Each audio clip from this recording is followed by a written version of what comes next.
Romanos capítulo 7 versículo 5, carta del apóstol Pablo a los Romanos capítulo 7 versículo 5. Y cuando usted lo tenga, da un fuerte amén. Y después ahí del 5 vamos a darle lectura al 21, versículo 21 al 24. Amén. Puede ponerse de pie por reverencia a la palabra del Señor y ahorita ocupamos nuestro lugar. Amén. Romanos capítulo 7 versículo 5 dice la escritura: porque mientras estábamos en la carne, las pasiones pecaminosas despertadas por la ley actuaban en los miembros de nuestro cuerpo a fin de llevar fruto para muerte. Versículo 21. Versículo 19. Vamos a darle lectura. Versículo 19. Pues no hago el bien que deseo, sino el mal que no quiero, eso practico. Y si lo que no quiero hacer, eso hago, ya no soy yo el que lo hace, sino el pecado que habita en mí.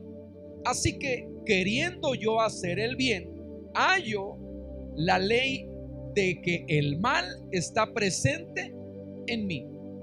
Porque en el hombre interior me deleito con la ley de Dios, pero veo otra ley que en los miembros de mi cuerpo, que hace que guerra contra la ley de mi mente y me hace prisionero de la ley del pecado que está en mis miembros. Versículo 24 dice: miserable de mí, ¿quién me libertará de este cuerpo de muerte?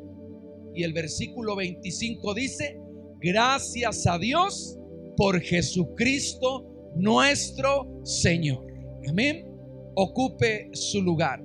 El apóstol Pablo habla a los romanos y le dice en el versículo 5, ¿verdad? Escribiendo: porque mientras estamos en la carne, mientras estamos en este cuerpo, ¿verdad? Hay pasiones, hay deseos. La Biblia enseña y dice que cada uno de nosotros es tentado según su propia concupiscencia, según su propio deseo. Cada uno de nosotros batallamos con diferentes cosas. No todos batallamos, ¿verdad? También Gálatas enseña que hay deseos, ¿verdad?, en la carne. Algunos la ira, los celos, las contiendas, adulterio, fornicación, ¿verdad? Cada uno de nosotros, mientras estamos en este cuerpo, dice que entonces, ¿verdad?, estamos batallando, ¿verdad? Y lo que produce ese pecado es muerte. Romanos 3:23 dice que la paga, la consecuencia, en otra traducción, de ese pecado es muerte. Y después en los versículos, ¿verdad?, anteriores, 19 que le dimos lectura, el apóstol Pablo le dice a los romanos, aún hablando él de su propia vida: yo quiero hacer el bien, pero el bien que quiero hacer no lo hago, y el mal que no quiero hacer, ese termino haciendo. ¿Le suena familiar? Usted quiere hacer el bien, usted ya quiere portarse el bien, usted ya quiere dejar de hacer esas cosas, ¿verdad?, que sabe que no son agradables a Dios, o muchas veces saben que no le benefician, pero se encuentra algo. Dice aquí el apóstol Pablo a los romanos que entonces se encuentra que en el hombre interior hay una ley que se deleita. Yo sé que usted viene a la casa de Dios, se deleita, pasa tiempo en la oración, se deleita, ¿verdad?, en las cosas de Dios. Dice: me gusta. Hasta yo he oído cuando comparto, dice: es que a mí me gustan las cosas del Señor, y se deleita. Pero hay una ley que en los miembros del cuerpo hace guerra contra la mente y hace que prisionero. Y eso es lo que nuestro Señor Jesucristo vino a derrotar en la cruz del Calvario. Porque si bien nos dice que la paga del pecado es muerte, hay una muerte espiritual, ¿verdad? Pero también hay una consecuencia, que el que comete pecado se vuelve prisionero. del pecado. Se vuelve esclavo del pecado. Ahora ya no gobierna él, sino el pecado lo gobierna a él mismo. Y hay una ley entonces en el cual dice que hace guerra y lo hace prisionero del pecado. Pablo señala y dice: yo soy miserable porque mientras esté en este cuerpo voy a tener que seguir ¿qué? Batallando. Y él le dice: ¿quién podrá libertarme de ese cuerpo? ¿Y sabe quién puede hacerlo? El único que puede hacerlo: Jesucristo, nuestro Señor y Salvador. Amén. Entonces vemos en la palabra del Señor, mis amados hermanos, que nos encontramos en la Biblia muchas enseñanzas, pero también vemos que la Escritura nos enseña que cuando hay una liberación, nos encontramos en el Nuevo Testamento como una persona que batallaba con esos deseos, ¿verdad? Jesús lo libertó, y hace esa enseñanza que la casa entonces ya se encuentra como ordenada, pero se encuentra ¿qué? Vacía.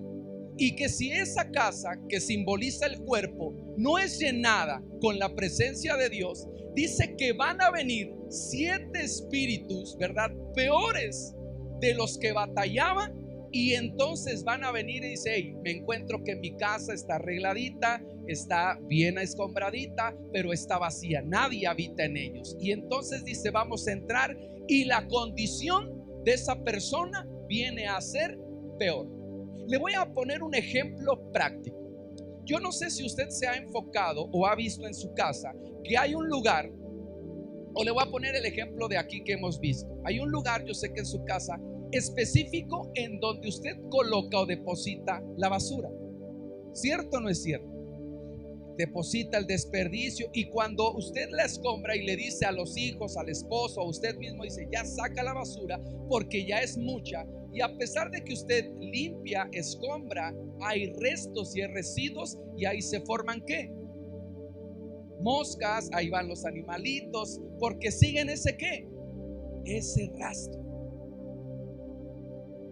Cuando nosotros venimos al evangelio por diferentes situaciones, llámese que Dios nos liberó de adicciones, de drogadicción, de cada una de las cosas con las que batallamos, venimos al encuentro con Dios, nos arrepentimos, Él nos perdona, ¿verdad?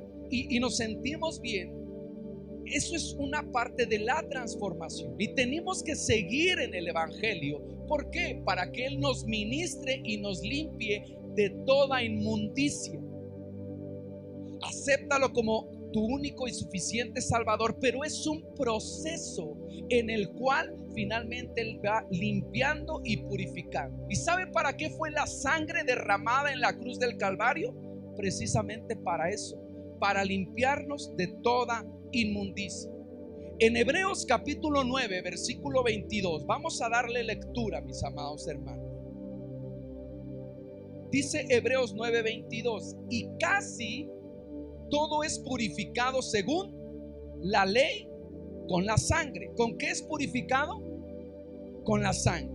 Y sin derramamiento de sangre no se hace ¿qué? Remisión. Pastor, ¿qué es la palabra remisión? La palabra remisión tiene que ver con quitar la culpa, quitar el rastro. Es más, decir como limpiar y purificar, como diciendo: aquí no pasó nada.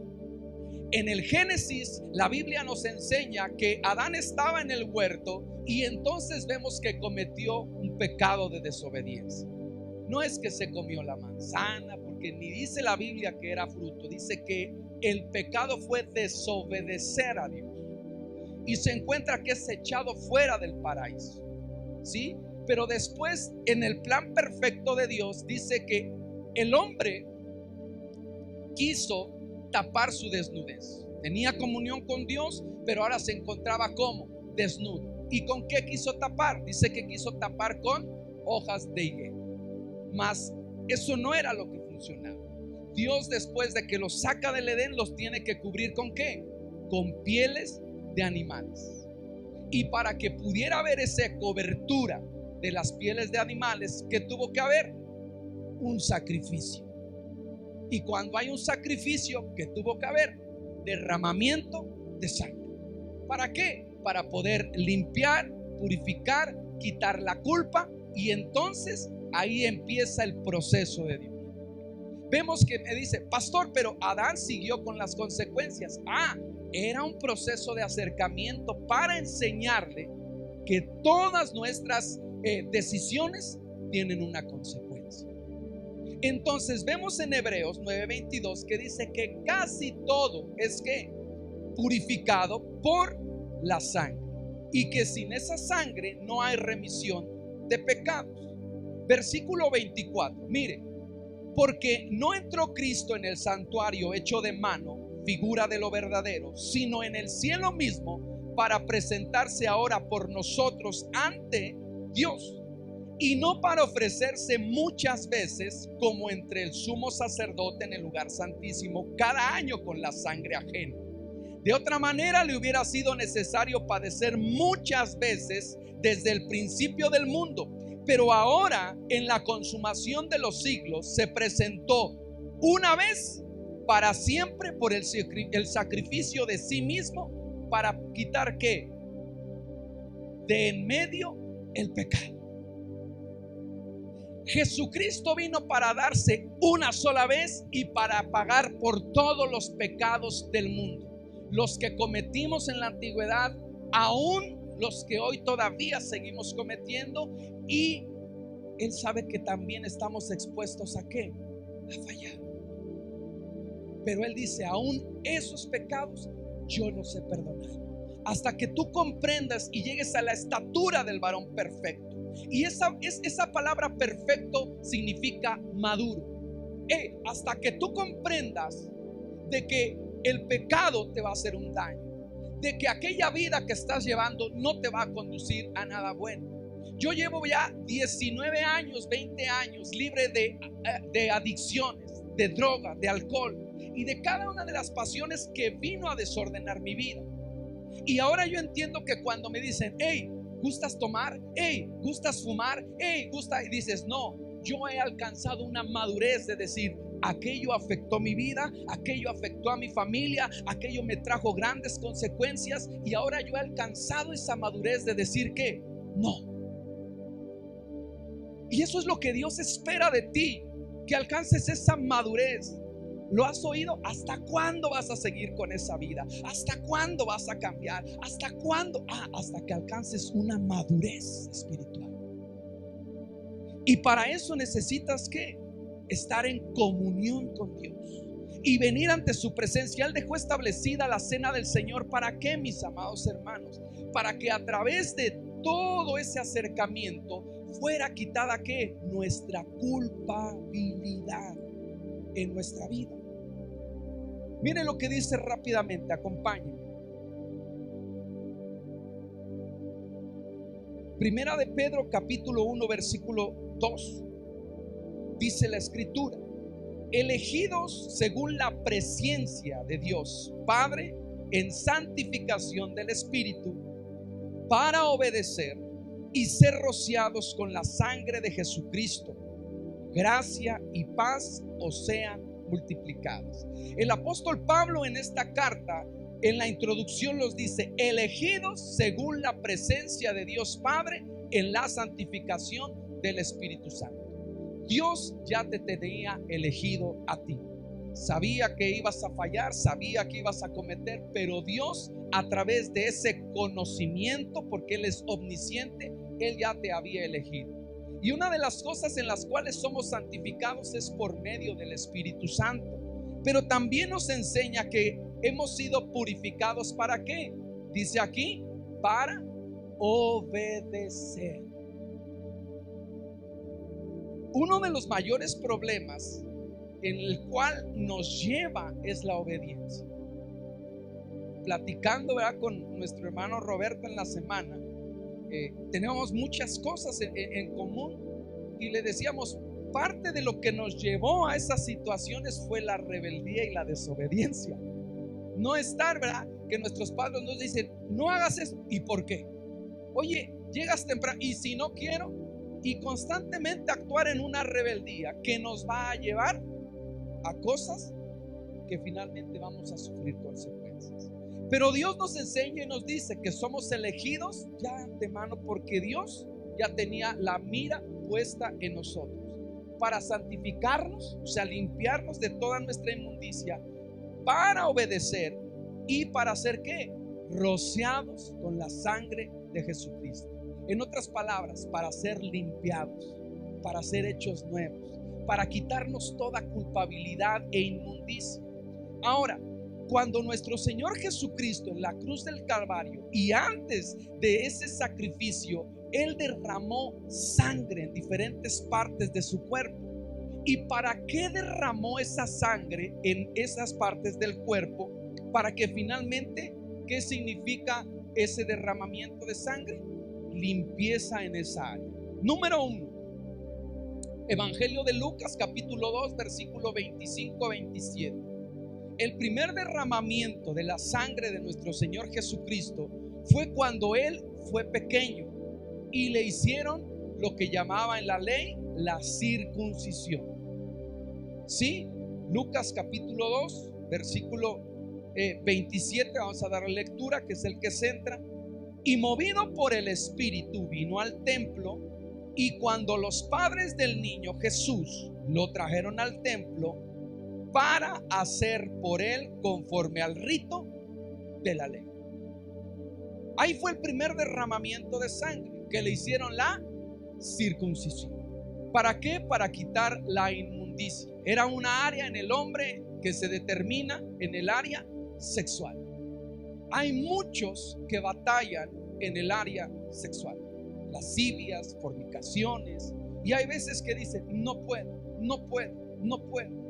Desde pequeños, ¿verdad? Son puestos los dardos del enemigo en nuestros niños, en nuestros adolescentes, a través de masturbación, a través de tantas cosas que vienen a dañar la mente de nuestros hijos. Y entonces en esa área, en el área sexual, ¿verdad? Es afectada.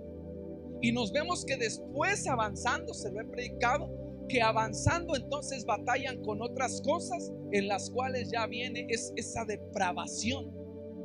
Entonces, cuando venimos al conocimiento de nuestro Señor Jesucristo, y podemos ver que el primer lugar en donde derrama su sangre es a través de la circuncisión, para poder limpiarnos y quitar, como lo decía, este cuerpo, ¿verdad? Hay algo que está demandando hacer, pero no puedo controlarlo. Hay gente que no puede controlar esos deseos pecaminosos, esa parte de poder hacerlo, y decimos, Señor, ayúdame.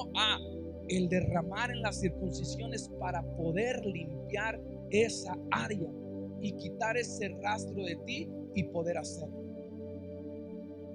Cuando vemos esa escalera, dice, no tiene nada de malo. Hoy en las escuelas incluso se les dice, es para que el niño, la niña conozca su cuerpo, se tiene que dar libertad de tocar tantas cosas que hace que despierte las áreas sexuales.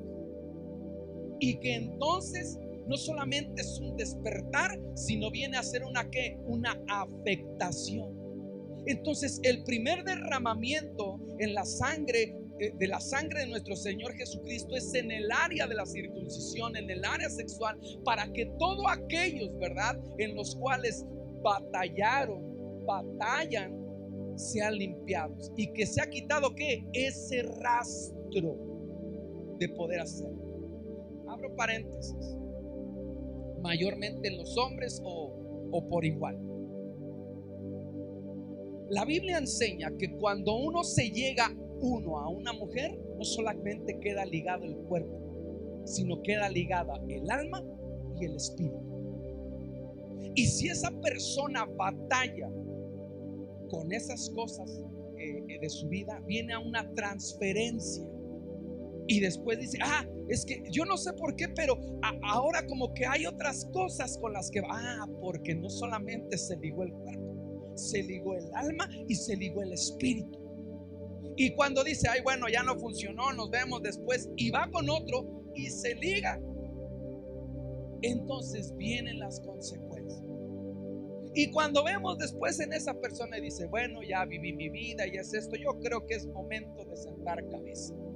Y cuando lo hace con la última mujer, Imagínese todas las cadenas y eslabones, maldiciones, concupiscencias y deseos que vienen a conexión. Y si de eso salen los hijos, imagínese con qué están batallando los hijos, con cadenas y maldiciones generacionales. ¿Qué es lo que dice Pablo? Ah, miserable de mí, pastor. Entonces, ¿qué podemos hacer? Gracias a nuestro Señor Jesucristo, que al derramar esa sangre nos limpia, nos purifica y nos hace libre de esa ley del cuerpo que está operando en nosotros. Número 2, libro del profeta Isaías, capítulo 50. ¿Qué otra área o en qué otra área del cuerpo nuestro Señor Jesucristo derramó sangre? Isaías capítulo 50, versículo del 5 al 7. Usted lo tiene, da un fuerte amén. Aquí nuestro hermano está en las pantallas. Dice, se lo va a leer en la traducción de las Américas. El Señor Dios me ha abierto el oído y no fui desobediente ni me volví atrás. Ofrecí mi espalda a los que me herían y mis mejillas a los que me arrancaban la barba. No escondí mi rostro de injurias y salivazos o maldiciones. El Señor Dios me ayuda, por eso no soy humillado. Por eso he puesto mi rostro como pedernal y sé que no seré avergonzado. Jesús derramó sangre hablando del profeta Isaías. El libro de Isaías es el profeta del Hijo. Y todas las profecías o la mayoría de las profecías de Jesucristo las habla el profeta Isaías. Y él estaba profetizando lo que iba, el padecimiento de nuestro Señor Jesucristo. Y él dice que él ofreció no solamente la espalda, sino las mejillas, y que le arrancaban la barba. Normalmente cuando mis hijos eran más pequeños, yo tenía un poco la barba más grande.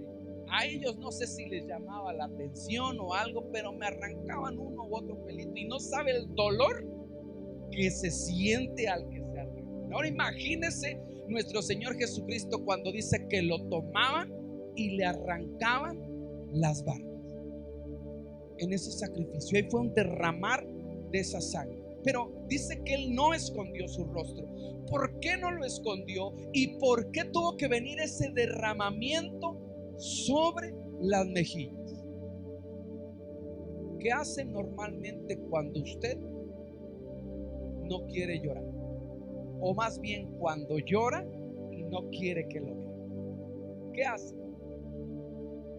No, pastor, yo nunca lloro. Cuando llegué a la presencia de Dios y él me tocó y yo era un hombre más duro, más esto, se ponía mi ojo o mi lagrimal así como derramar y decía y cuando hacía así, que no me vea llorar, no lloro, soy fuerte. Se limpia, ¿no? Las mejillas. ¿Qué ocurre? Hay lágrimas de tristeza, de dolor, de angustia, muchas lágrimas de soledad, de impotencia, de frustración y a veces de amargura. ¿Cierto o no es cierto? Son las causas por las cuales muchas de las veces lloramos. ¿Ha llorado usted por tristeza? Seguro que sí. ¿Ha llorado por dolor? También. ¿Por estar angustiado? También. ¿Por soledad, impotencia, frustración al no poder hacer, o muchas veces, como le dicen, de rabia y de coraje? Ese derramamiento en las barbas de Jesucristo dice que ahí él no escondió sus mejillas, sino que las dio, y no escondió su rostro a través de injurias y maldiciones, muchas de las veces quizá hablando mal en contra de ti, y muchas de las veces estoy seguro que sin razón. Y te quedaste diciendo, pero eso no es justo. Y dice ahí, bueno, pues a través de eso él no escondió. Y el Señor es que, dice ahí Isaías 50 versículo 7, el Señor Dios es mi ayuda. Por eso no voy a ser humillado.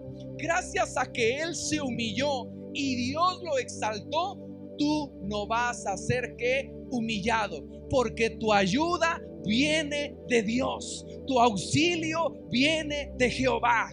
El salmista David dijo en un momento de frustración, de desesperación: ¿de dónde vendrá mi socorro? Y dice: mi socorro viene de Jehová, que hizo los cielos y la tierra.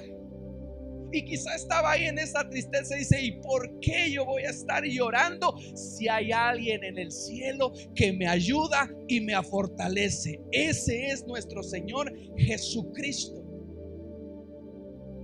¿Sabe qué hizo cuando el apóstol Juan, que escribió Apocalipsis, fue llevado a ver todo lo que estaba acontecimiento? Y cuando dice que se presenta delante para abrir los 7 sellos, y dice: y entonces yo lloré porque no se podían abrir los sellos.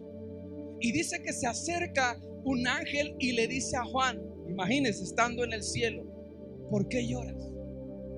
La Biblia enseña que en el cielo no habrá más llanto ni más tristeza. Imagínese a Juan en el cielo y verlo llorando y diciendo: espérate, aquí en el cielo no se llora.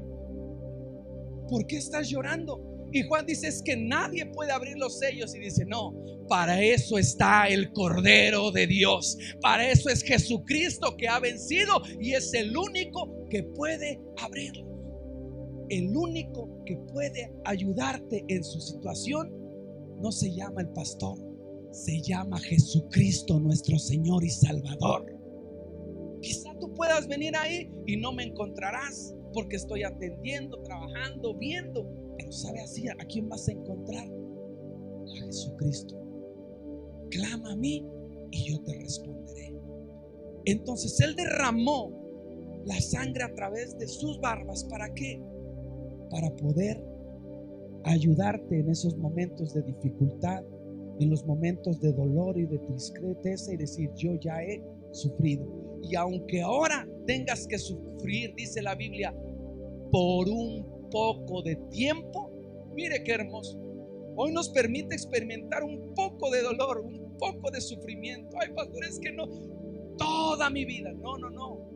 Se te parece una eternidad el sufrimiento, pero la Biblia dice que es un poco de tiempo comparado a la gloria que vas a poder vivir en Él. Amén. Número 3, Juan capítulo 19, versículo 1.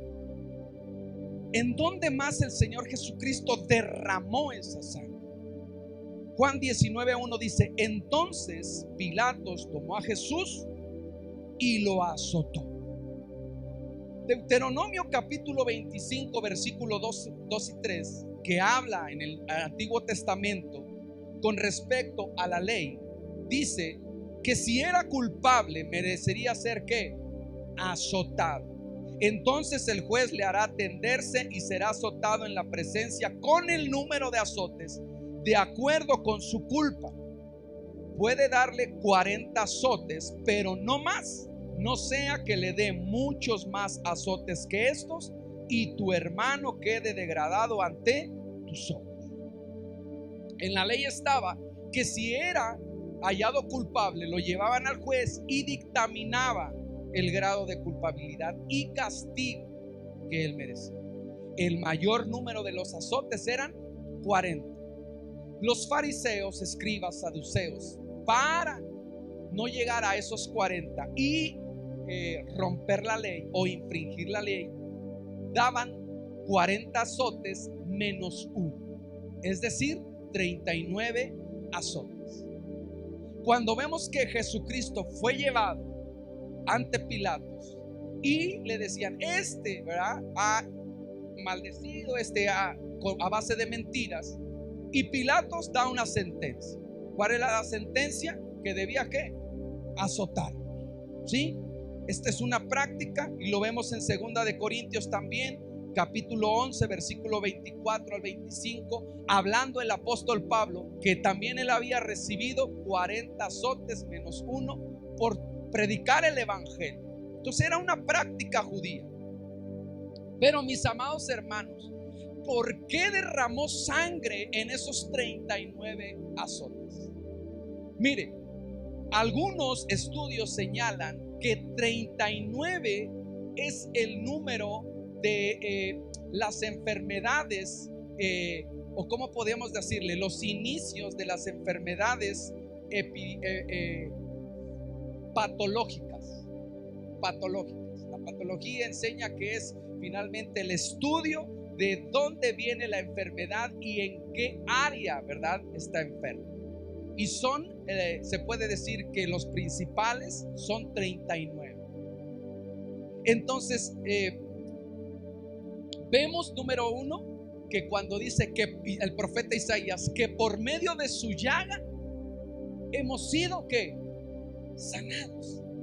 Cada azote, cada uno de esa herida fue para poder sanar hoy cada una de esas enfermedades que existen en la actualidad.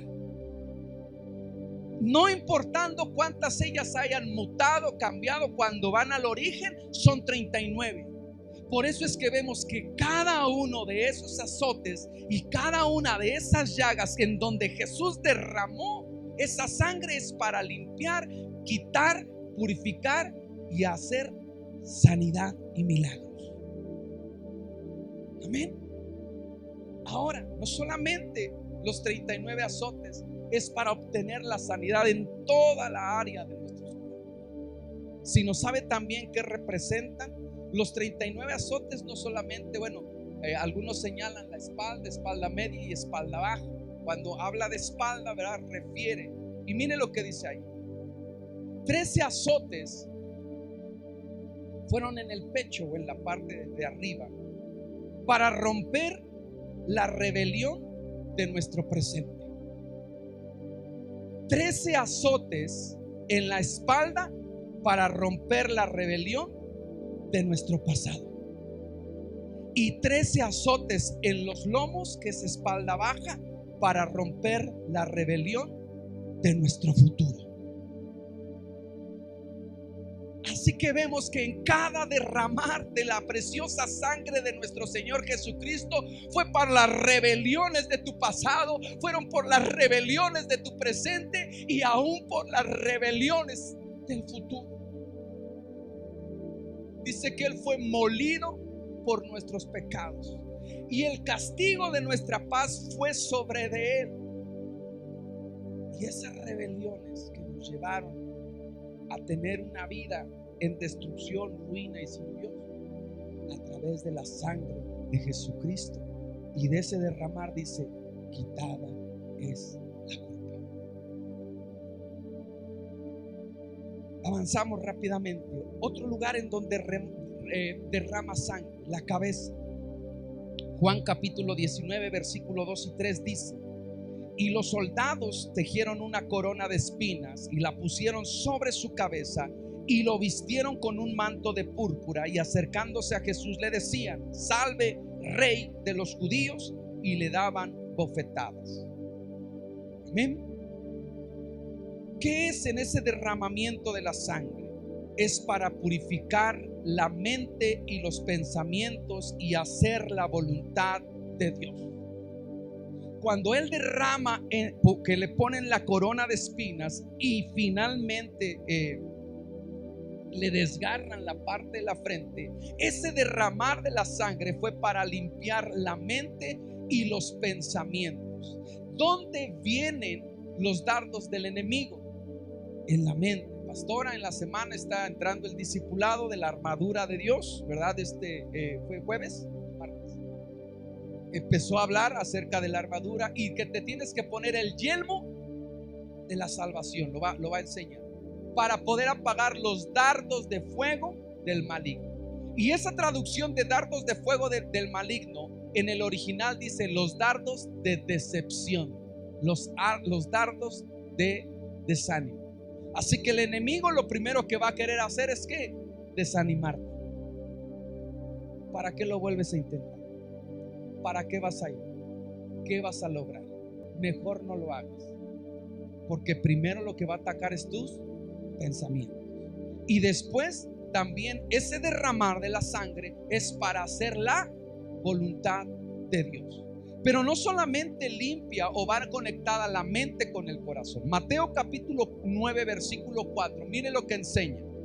Mateo 9:4. Jesús, conociendo sus pensamientos, dijo: ¿por qué piensan mal en sus corazones? Y Mateo capítulo 15 versículo 19 dice: porque el corazón o porque del corazón provienen los malos pensamientos, homicidios, adulterios, fornicaciones, robos, falsos testimonios y calumnias. ¿De dónde viene todo eso? Del corazón, que también tiene que ver con pensamiento. El derramar a través de la corona de espinas es para limpiar tus pensamientos y poder limpiar también tu corazón. Porque ¿de dónde vienen todos esos malos deseos? De un corazón que no ha sido sanado, restaurado y limpiado. Alguien pudiera decir, platicando con nuestro hermano Roberto, si existe Dios, ¿por qué hay tanta maldad? Bueno, porque la maldad es la ausencia de Dios en la vida de una persona. Cuando una persona se aleja de Dios, empieza a caer ¿en qué? En maldad, en maldición, en malos pensamientos, y empieza a contaminar todo su ser, y empieza una degradación del corazón. Y esa persona que cada vez se aleja de más de Dios es una persona que más va a caer en esa parte de por la dureza de su corazón. Pastor, pero sigo fallando y estoy aquí. Gloria a Dios porque usted está aquí. A pesar de nuestras fallas, a través de nuestros defectos, usted sigue siendo ¿qué? Sensible o se esfuerza. Pero cuando se aleja de Dios, el corazón se va ¿qué? Endureciendo. Y Pablo habla también en los Romanos. Por eso, después de haberse endurecido el corazón, Dios los entregó a pasiones desvergonzadas, que hoy en la actualidad vemos con más frecuencia. Porque la gente, el mundo necesita de Dios. El derramar en la sangre fue para limpiar nuestro corazón y nuestra mente y poder ahora sí cumplir ¿qué? La voluntad de Dios en nuestras vidas. Avanzamos. ¿En dónde más derramó sangre? ¿En qué área Dios derramó sangre? En sus manos. Juan capítulo 20 versículo 26 al 27 dice: 8 días después, sus discípulos estaban otra vez dentro y Tomás con ellos. Estando las puertas cerradas, Jesús vino y se puso en medio de ellos y le dijo: paz a ustedes. Luego dijo a Tomás: acerca aquí tu dedo y mira mis manos. Mira mis ¿qué? Mis manos. Extiende aquí tu mano y métela en mi costado y no seas incrédulo, sino creyente. ¿Sí? ¿Qué es lo que sucede? ¿O por qué ese derramar en la sangre en sus manos? ¿Sabías que Dios bendijo la obra de tus manos? Dios bendijo la obra de tus manos. Todo lo que emprendas con una mente, un corazón limpio y en la voluntad de Dios, dice la palabra que entonces cuando tú meditas de día, de noche y cumples la voluntad de Dios, todo lo que emprendas va a prosperar y va a tener éxito. Porque en ese derramar de la sangre, Él quitó esa culpabilidad. ¿Cuál fue el pecado de Adán? La desobediencia. Y después trajo una consecuencia que fue una maldición. Y maldijo ¿qué? La tierra. Y le dijo: ahora, ¿verdad? Antes tenías la parte, estirabas, comías, de todo fruto podías comer, pero ahora vas a tener que trabajar. Y el trabajo no es maldición, no, sino que dice: ahora vas a tener que hacerlo y ganarlo con el sudor, con tu esfuerzo. ¿Y qué es lo que producía? Dice la Biblia que producía espinos y cardos. O sea, que a pesar de que trabajaba y trabajaba y trabajaba y trabajaba, lo único que producía era ¿qué? Espinos y cardos. Es que yo me esfuerzo, pastor. Es que yo trabajo. Es que yo soy bien luchona, bien luchón. Y hago y emprendo. Pero lo que produzco no es lo que yo estoy haciendo. Porque hay una área en la cual no ha sido ministrada. ¿Qué es la que? Las manos. El derramamiento de Jesucristo en sus manos es que le dijo: hey, a Tomás, al que no lo creía, mete tu dedo. Pon la mano en el costado. Extiende, mira mis manos. ¿Qué quiere decir? Yo lo he hecho por ti. Y ahora lo veíamos hace 8 días. Y ahora esa maldición se vuelve ¿qué? En bendición. ¿Por qué? Por la sangre de nuestro Señor Jesucristo. Y Él te dice: ahora yo voy a bendecir la obra de tus manos. Ahora lo que emprendas va a prosperar. ¿Por qué? Porque yo he quitado la maldición, la escasez y la limitación que operaba en ese pecado. Tremendo. ¿Por qué quiere Dios que tengamos nuestras manos limpias? Primera de Timoteo 2:8. Dice la escritura: por tanto quiero que en todo lugar los hombres que hagan, oren. Y mire, aquí de una vez aprovechándose lo voy a ministrar. Quiere que todos los hombres que oren. Pero ¿cómo deben de orar? ¿Cómo deben de orar? Levantando manos santas, sin ira ni contienda. No que oren con manos cruzadas, no ni que oren. ¿Se acuerda cuando usted, bueno, seguramente usted no, pero yo sí cuando era niño, cuando cometía una travesura que no era muy frecuente y mi mamá me llamaba, ¿verdad? ¿Cómo lo hacían?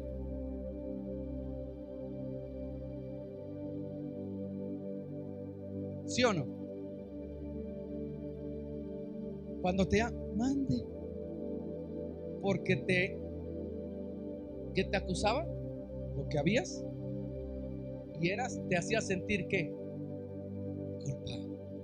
Hoy vemos hermano, levante las manos. Todavía se sienten ¿qué? Culpables, indignos. Pero Jesús derramó sangre en sus manos. ¿Para qué? Para quitarte esa culpabilidad. Y él decir: yo quiero que oren y levanten sus manos santas y limpias. Y el enemigo te dirá: pero en la semana ¿cómo te portas? No, se trata de que él ya quitó mi culpabilidad, porque él ya derramó su sangre de los errores que cometí, aún de los que estoy fallando y de los que estoy por cometer. Pero yo las levanto mis manos porque doy gracias a Dios de mi salvación, porque son santas. ¿Por qué? Porque Él es santo y Él me limpió y quitó la culpabilidad. Por eso es que usted finalmente, ¿cómo tiene que hacer? Dice que quiere que todos los hombres oren levantando las manos santas, sin ira ni discusiones. ¿Por qué? Porque limpió. ¿Qué es lo que llevó a Caín a matar a Abel? Los celos, la ira, contienda, y él derramó sangre.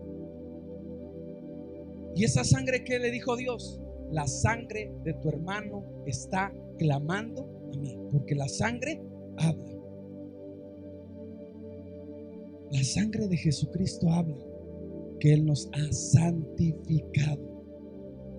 Somos santos no porque digas, como a veces dicen, ya ustedes los creyentes se creen santos. Somos santos porque Él nos santificó, no por obras que hayamos hecho nosotros. Es un regalo de Dios.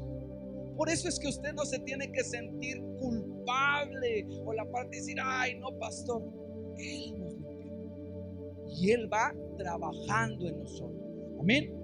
Ya estamos por concluir. ¿En dónde más derramó sangre nuestro Señor Jesucristo? En los pies. Juan 19, capítulo 19, versículo 32 y 33. Dice que fueron pues los soldados y quebraron las piernas del primero y también las del otro que habían sido crucificado con Jesús. Cuando llegaron a Jesús, como vieron que ya estaba muerto, ¿qué hicieron? No le quebraron las piernas. Esto estaba profetizado, que ningún hueso iba a ser quebrado de él. Muriendo al lado de dos ladrones. Dice que como ya era la hora y se acercaba para que no hubiera cuerpos, según la tradición judía, al primero, como no se moría, le rompieron, les quebraron las piernas porque estaban clavadas en la cruz. Y ahí hubo ese derramamiento. El primero le cortaron las piernas, al segundo se las rompieron, pero cuando vinieron a Jesús no se las quebraron, porque estaba profetizado. ¿Por qué no se las quebraron? Pero sí derramó sangre.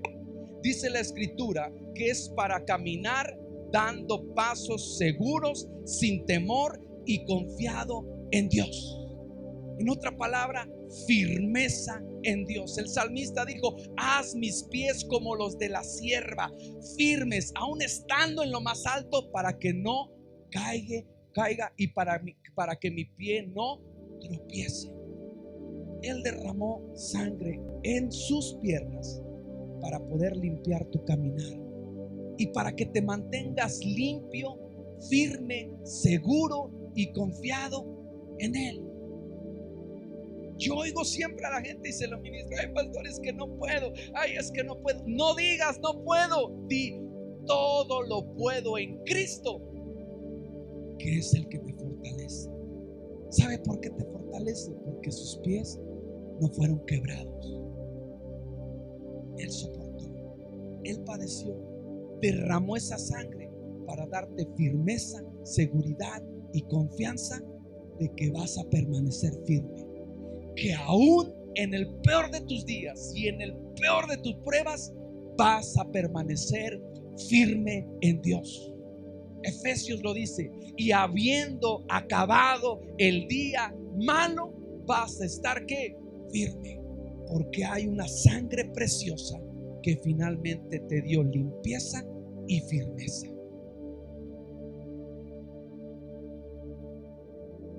¿En dónde más derramó sangre? En su costado. Juan 19:34 dice la escritura: pero uno de los soldados le traspasó el costado con una lanza, y al momento salió sangre y agua.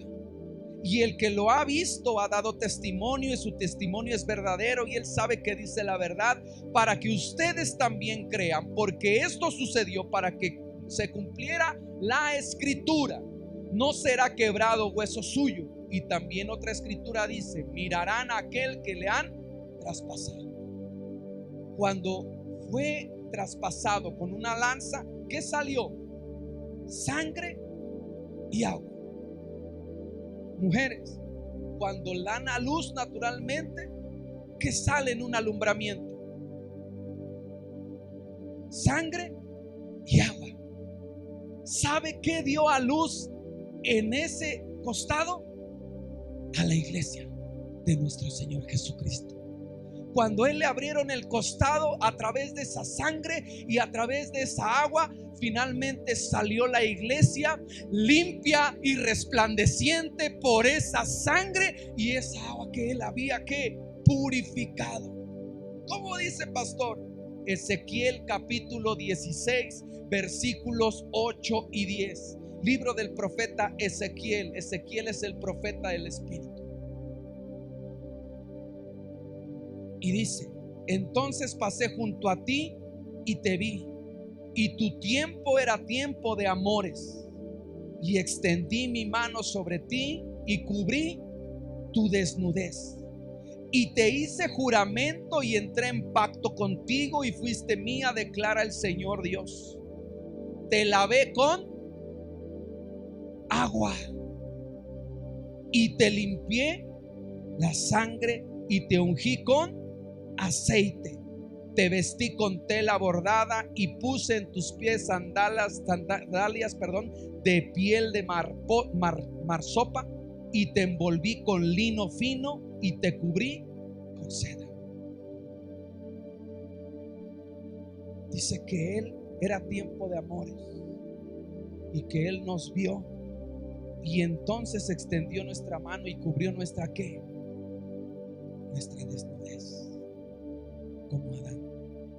Vio nuestra fragilidad, vio nuestro pecado, vio nuestra condición y se enamoró de nosotros. Y a través de esa agua nos limpió, pero con su sangre hizo un ¿qué? Un pacto. Ese pacto que dice: mío y mío eres tú. Yo te redimí. Yo te compré. Pastor, pero estaba sucio, inmundo, no sabe lo que Dios hizo. Dios te limpió con agua y dijo: yo lo redimo. Yo pago el precio. Pero el precio es mucho por estos pecadores y no lo valen. Yo lo pago, dice el Señor. Y nos limpia y nos purifica. Y dice que entonces nos lava y nos unge con aceite y nos viste con tela bordada, y entonces pone sandalias en nuestros pies y nos viste de lino fino y nos cubre de las mejores vestimentas. ¿A quién lo hace? A la iglesia. A la iglesia. No lo hace con nadie más, lo hace con la iglesia. Es de ahí de la importancia que tú y yo permanezcamos como iglesia. La iglesia no son estas cuatro paredes. La iglesia es cuando nos reunimos, oramos, alabamos, nos congregamos, porque reconocemos que Él nos perdonó, los limpió, nos amó y nos dio una nueva oportunidad. En otro pasaje dice: desechada fuiste, así Dios nos amó. Por eso es que cuando le atravesaron, dio luz a la iglesia. Esa iglesia que, siendo inmerecedores, nos dio una oportunidad de poder acercarnos a Él. Y por último, ¿en dónde más? Hablábamos de la cabeza, pero también su frente. Lucas 22, 43 al 44 dice: entonces se apareció un ángel del cielo que lo fortalecía, y estando en agonía oraba con mucho fervor, y su sudor se volvió como gruesas gotas de sangre que caían sobre la tierra. Cuando oraba, era tal la intensidad que oraba que de su frente caían gotas de sangre. ¿Y caían dónde? En la tierra. Para romper toda maldición, escasez, todo aquello que produce espinos y cardos. ¿Y sabe por quién oraba? Por ti y por mí. Porque Él dijo: si es posible, pasa de mí esta copa, este cáliz amargo, pero no se haga tu voluntad. Y Él oró, y al derramar dijo: ok, está bien, sé que tengo que ir, porque el sacrificio que voy a hacer no solamente va a ser para un pueblo judío, sino para todo el mundo. Por eso es que te tengo que decirle, y vas anotando, y quizá muchos, como nuestro hermano Roberto, nuestro hermano Luis, incluso yo, gente, nuestra hermana Gaby, muchos tuvimos a veces dos etapas: estar con Dios y a veces alejarnos. Cada uno tenemos esas etapas, pero vas a ver la diferencia de estar con Dios y de estar sin Dios. Nos alejamos de Dios, las bendiciones cesan, la paz cesa, todo lo que hoy teníamos que decir, ay, siempre lo tendremos, se escasa, aún los milagros. Por eso es cuando Jesús hizo el milagro, le dijo: vete y no peques más. En otras palabras, vete y no hagas lo mismo que te llevó a esa condición. Por eso es que cuando tú permaneces congregándote y haciendo la función de iglesia, vas a poder ver las bendiciones en tu vida, en tus hijos, en tus generaciones, en tus negocios, en todo. Porque las bendiciones son para quienes, para la iglesia, para tus hijos.